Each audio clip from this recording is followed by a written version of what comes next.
دلی میں جو بلاسٹ ہوا ہے، چلتی کار لال قلعے کے پاس اڑ جاتی ہے، کون اس کا ذمہ دار ہے؟ یہ تو ہماری سرکاری ایجنسیاں پتہ لگائیں گی۔ مگر آج اس اسٹیج سے اور اس پروگرام سے میں آپ کو یہ پیغام دینا چاہتا ہوں، اگر مان بھی لیا جائے کہ وہ دھماکہ کرنے میں ابھی کلیئر نہیں کہ وہ سی این جی سلنڈر پھٹنے سے ہوا یا واقعی میں اس کار کے اندر کوئی وسفوٹک سامگری تھی، اگر مان لیا جائے کوئی وسفوٹک سامگری تھی اور یہ ایکسیڈنٹ نہیں تھا، باقاعدہ سازش تھی، حملہ تھا، اور اگر اس میں اپنے آپ کو کوئی مسلمان کہنے والا اگر واقعی میں ذمہ دار تھا تو کان کھول کر کے سن لیجیے، اسلام کا دامن اس سے پاک ہے۔ اور مجھے سمجھ میں نہیں آتا کہ اگر اس طریقے کے حملے کرنے والے اپنے آپ کو اسلام کا نام لیوا کہتے ہیں تو وہ اسلام کا اور مسلمانوں کا کون سا بھلا کرے؟ جب اس طریقے کا دیش میں حملہ ہوتا ہے پورے دیش کی فضا خراب ہوتی ہے، پورے دیش کا ماحول خراب ہوتا ہے۔ ابھی میں ٹرین پر آ رہا تھا بنارس سے، جب میں ٹرین پر پٹنہ کے لیے بیٹھا، میں چپ چاپ سے اپنی سیٹ پر لیٹا ہوا تھا، نیچے لوگ موبائل پر نیوز دیکھ رہے تھے اور گالیاں دے رہے تھے مسلمانوں کو۔ اس کا مطلب یہ ہوا کہ یہ حملہ کرانے والے یہ چاہتے ہیں کہ ماحول بگڑے اور مسلمانوں کو شک کی نظر سے دیکھا جائے اور مسلمانوں کو تانے سننے پڑے اور مسلمانوں کا جینا حرام ہو جائے۔ اس لیے کم سے کم یہ جتنے آتنکوادی حملے ہوتے ہیں ان کو کرنے والا کوئی مسلمانوں کا ہمدرد تو نہیں ہو سکتا ہے، اس سے مسلمانوں کو کوئی بینیفٹ ملنے والا نہیں۔ یاد رکھو میرے بھائیو، نہ مسلمان کبھی آتنکوادی ہو سکتا ہے، نہ اسلام کبھی آتنکواد کی شکچھا دے سکتا ہے۔ قرآن کی آیت میں پڑھ رہا ہوں اور اللہ 10 باتوں کی وصیت ہم کو کر رہا ہے، اور وہ 10 میں سے 5ویں بات کیا ہے؟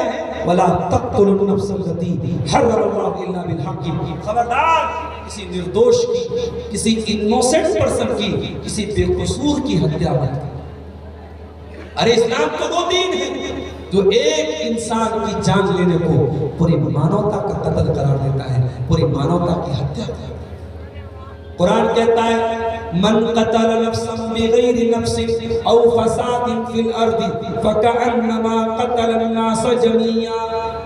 ایک انسان کی جان لینے والا، ایک انسان کو قتل کرنے والا پوری انسانیت کا قاتل ہے۔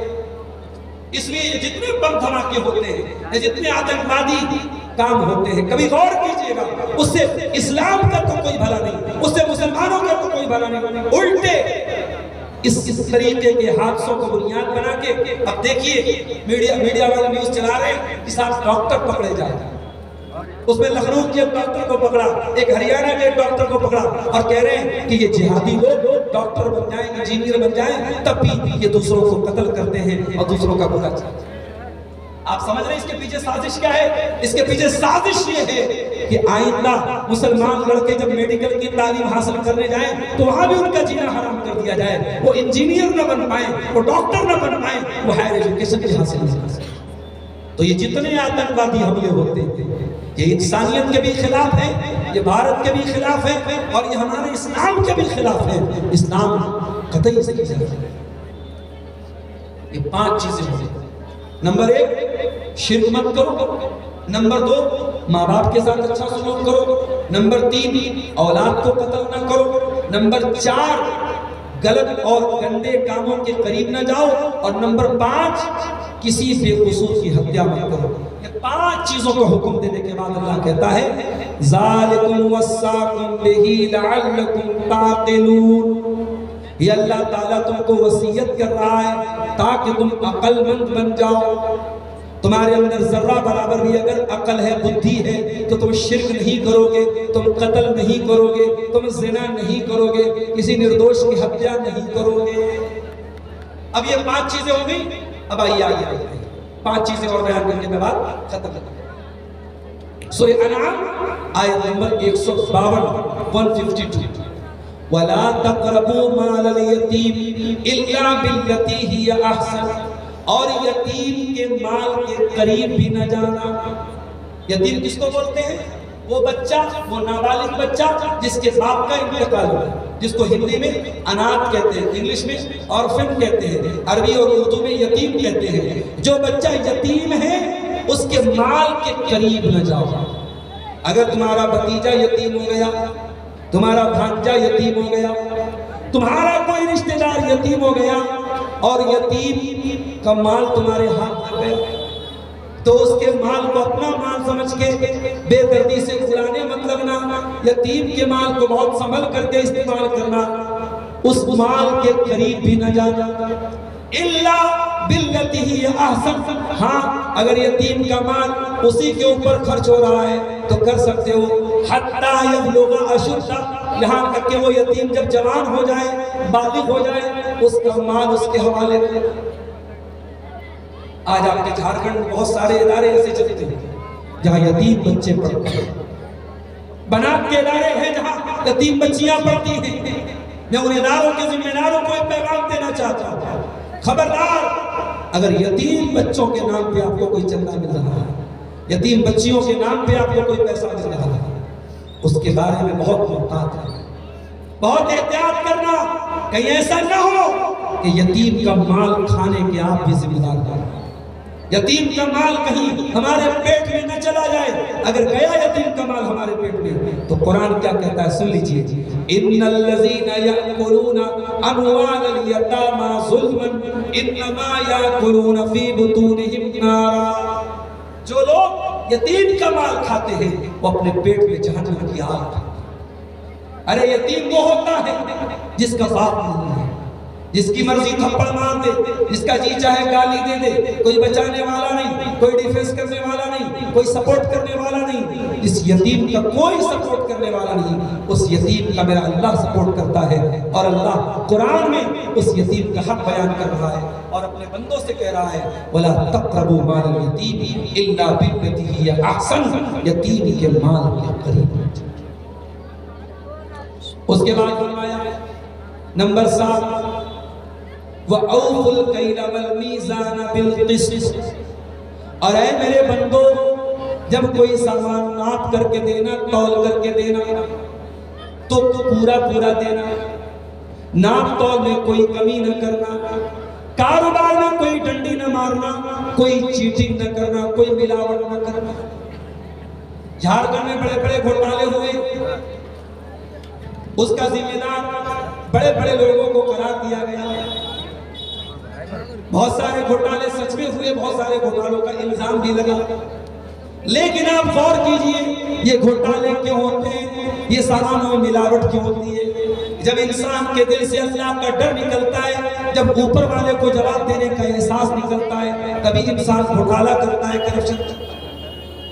دنیا کے سارے کرپشن، سارے بھرشٹاچار، ساری بے ایمانی، ساری خیانت کو ختم کرنے کا ایک ہی طریقہ ہے، اللہ کے کیمرے کا ڈر پیدا ہو جائے۔ دنیا میں کیمرہ لگا ہوتا ہے، انسان چوری نہیں کرتا، کیمرہ لگا ہے۔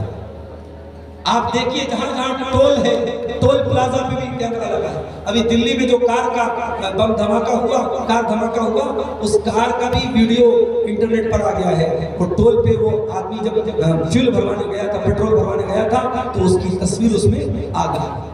تو ٹول پہ بھی کیمرہ لگا ہے۔ دنیا میں کیمرے کیوں لگتے ہیں؟ یہ کیمرے اس لیے لگتے ہیں تاکہ کبھی موقع پڑے تو اپرادھی کو پکڑا جائے۔ ہمارے ڈرائیور صاحب بڑی اسپیڈ میں گاڑی چلا رہے تھے، ہائی وے پر ایک جگہ کیمرہ لگا تھا اور اسپیڈ، وہ کیمرہ اسپیڈ کو بھی ٹریک کرتا ہے۔ اگر آپ کی اسپیڈ 80 کے اوپر ہے، 100 کے اوپر ہے، فوراً موبائل پر میسج آ جائے گا، چلا جائے گا۔ دنیا کا کیمرہ اگر اپرادھ کو کنٹرول کر سکتا ہے تو سوچو اللہ کا کیمرہ اس میں کتنا بڑا۔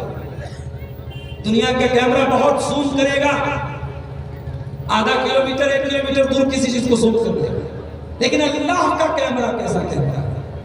وَإِنَّ عَلَيْكُمْ لَحَافِظِينَ كِرَامًا كَاتِبِينَ يَعْلَمُونَ مَا تَفْعَلُونَ۔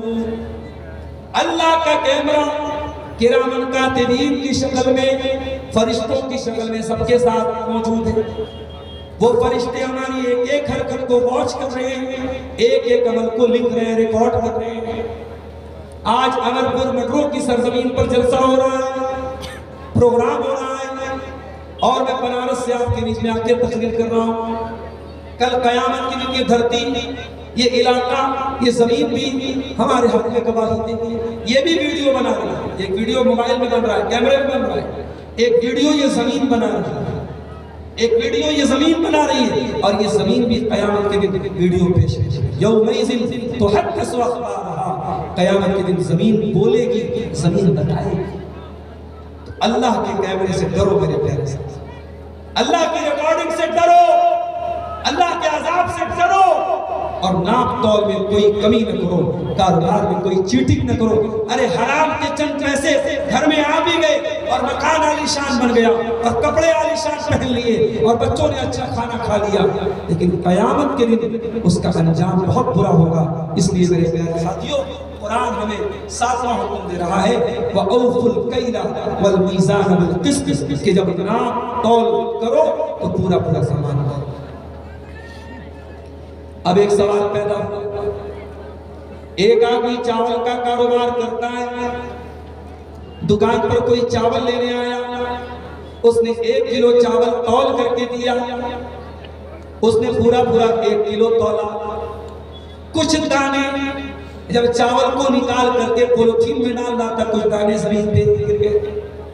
اے اللہ، تو یہ کہہ رہا ہے کہ ناپ تول پوری کر کے دو، کیا اگر کچھ دانے زمین پر گر گئے اور دکاندار نے 1 کلو سامان دیا اور 1 گرام کم ہو گیا، جان بوجھ کے نہیں کم کیا، انجانے میں کم ہو گیا، اے اللہ کیا ایک دانے کا تو حساب لے گا؟ کیا 1 گرام کا تو حساب لے گا؟